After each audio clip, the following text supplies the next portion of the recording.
Medinipur medical কলেজে নিষিদ্ধ saline প্রয়োগে প্রসূতির মৃত্যু হয়েছে এবং আরো 4 জন প্রসূতি এখন অসুস্থ। আজকে এসএসকেএমে এই নিয়ে বৈঠকে বসছে স্বাস্থ্য দপ্তরের 13 সদস্যের প্রতিনিধি দল। বেলা 12:30টায় এই বৈঠক শুরু হওয়ার কথা রয়েছে। এর আগে গতকালই মেদিনীপুর মেডিকেল কলেজে তদন্তে গিয়েছিলেন তারা। আজ এসএসকেএমের বৈঠকে স্বাস্থ্য অধিকর্তা এবং স্বাস্থ্য সচিবেরও থাকার সম্ভাবনা রয়েছে। ডাকা হয়েছে মেদিনীপুর মেডিকেল কলেজের অধ্যক্ষ মৌসুমী নন্দী এবং স্ত্রীরোগ বিভাগের প্রধানকে।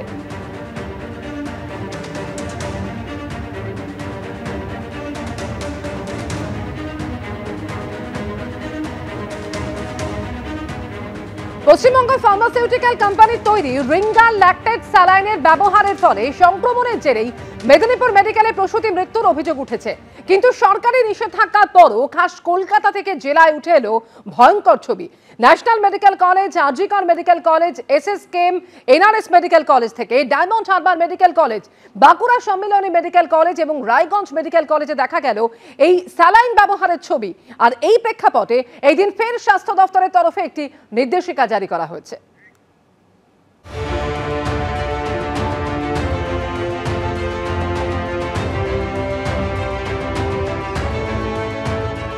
মেদিনীপুর মেডিকেল কলেজে সন্তানের জন্ম দিয়েই মৃত্যুর কোলে ঢলে পড়েছেন মা। অভিযোগ, পশ্চিমবঙ্গ ফার্মাসিউটিক্যালস কোম্পানির তৈরি রিঙ্গাল ল্যাকটেট স্যালাইনের ব্যবহারের ফলে সংক্রমণের জেরেই তার মৃত্যু হয়েছে। আর এই আবহে উঠে এসেছে আরো ভয়ঙ্কর ছবি। সরকারি নিষেধাজ্ঞার পরেও খাস কলকাতা থেকে জেলা প্রথম সারির সরকারি মেডিকেল কলেজে এখনো সেই স্যালাইন ব্যবহার হচ্ছে। ন্যাশনাল মেডিকেল কলেজ থেকে আরজিকর মেডিকেল কলেজ, এসএসকেএম থেকে এনআরএস মেডিকেল কলেজ হাসপাতাল। অভিযোগ, শনিবারও ব্যবহার করা হচ্ছে পশ্চিমবঙ্গ ফার্মাসিউটিক্যালসের Ringer lactate saline. Medinipur medical কলেজে এক প্রসূতির মৃত্যু হয়েছে পশ্চিমবঙ্গ ফার্মাসিউটিক্যালের রিঙ্গাল ল্যাকটেট স্যালাইন ব্যবহার করার জন্য, তেমনটাই অভিযোগ ওঠে। সেই ভয়ঙ্কর অভিযোগ ওঠার পর আজও সেই একই আরএল স্যালাইন কিন্তু ব্যবহার হচ্ছে খাস কলকাতার ন্যাশনাল মেডিকেল কলেজ হাসপাতালে, তেমনটাই চিকিৎসকদের একাংশ অভিযোগ করছেন। আজও এই ন্যাশনাল মেডিকেল কলেজে সেই ব্যান্ড হয়ে যাওয়া পশ্চিমবঙ্গ ফার্মাসিউটিক্যালের আরএল ইউজ করা হচ্ছে। গত 7 তারিখ স্বাস্থ্য দপ্তরের বিজ্ঞপ্তি বলছে এই আরএলকে এক্ষুনি বন্ধ করতে হবে এবং লোকাল পারচেস করে আরএল সরবরাহ করতে হবে।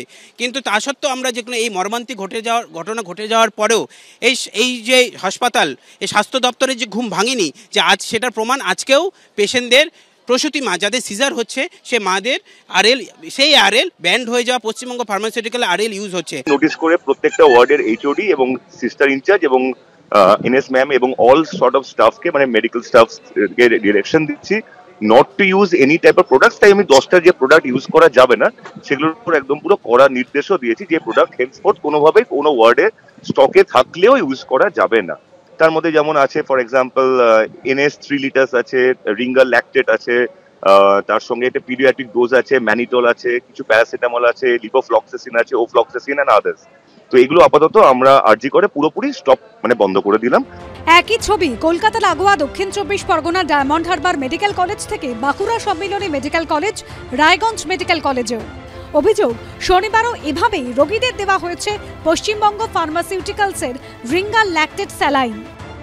স্বাস্থ্য ভবন থেকে একটা নির্দেশ এসেছে যে যেই কোম্পানিটা স্ক্যানারে আছে তাদের সমস্ত প্রোডাক্ট, ফ্লুইড জাতীয় সমস্ত প্রোডাক্ট আপাতত বন্ধ রাখতে বলা হয়েছে।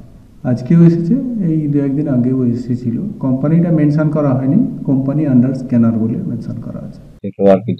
ডাউটফুল পশ্চিমবঙ্গ ফার্মাসিউটিক্যাল কোম্পানির ডাউটফুল ফ্লুইড নিয়ে যেটা চিন্তা ভাবনা হয়েছে, যেটা ঘটনা ঘটেছে, সেটা যেন বন্ধ রাখা হয় এবং যেন সব তুলে নেওয়া হয়। কালকেই কথা হয়েছে, আমিও টিভিতে দেখেছি, এমএসবির সাথে এটা কথা হয়েছে।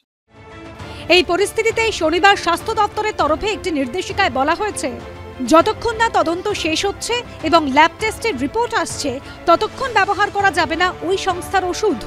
যে কোম্পানির রিঙ্গাল ল্যাকটেট থেকে তারা সন্দেহ করছেন সেই কোম্পানির যে সমস্ত ওষুধ আছে সেগুলো আপাতত বন্ধ থাকবে এবং সেগুলো টেস্ট হয়ে যাওয়ার পরে, যদি না হওয়া পর্যন্ত আর কি, ওইগুলো ইউজ করা যাবে না।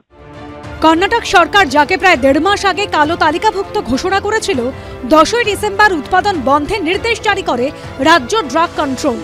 7ই জানুয়ারি নির্দেশিকা জারি করেছিল স্বাস্থ্য দপ্তর। তারপরেও সেই স্যালাইন ব্যবহার হলো কি করে? তবে কি বিষাক্ত স্যালাইনের স্টক ক্লিয়ারেন্স চলছিল? প্রশ্ন চিকিৎসকদের একাংশের। পুরো ব্যাপারটাই একটা ভালো করে দেখা উচিত, কারণ এই যে কোনো ওষুধের কোয়ালিটি কন্ট্রোল পাস না করে সেটা বাজারে আসতে পারে না, এবং কোয়ালিটি কন্ট্রোল একদিন করলে হবে না, হঠাৎ র্যান্ডম কোয়ালিটি কন্ট্রোল করতে হবে যে একটা ব্যাচে খারাপ আছে কিনা। এর আগেও জুনিয়র ডাক্তাররা স্যালাইনের মধ্যে ফাঙ্গাস দেখিয়েছে, তার মানে আমরা বুঝতে পারছি যে there is something definitely wrong in the সিস্টেমটাকে ঠিকমতো রান করানো হচ্ছে না। সিস্টেমে যারা কম্পিটেন্ট, যারা অ্যাডমিনিস্ট্রেটিভ ডাক্তার আছেন, যাদের কাজের ক্ষমতা ভালো আছে, তাদের না বসিয়ে কি শুধু ইয়েসম্যানদের বসানো হচ্ছে? তার জন্যই কি আজকে সিস্টেমটা এইভাবে কোলাপস করছে? সেই প্রশ্ন তো উঠছেই আমাদের মনে। সব মিলিয়ে প্রশ্ন হলো, মানুষের জীবন নিয়ে এভাবে ছিনিমিনি খেলার অধিকার কে দিয়েছে? সন্দীপ সরকার, হিন্দোল দে ও ময়ূখ ঠাকুর চক্রবর্তীর রিপোর্ট, এবিপি আনন্দ।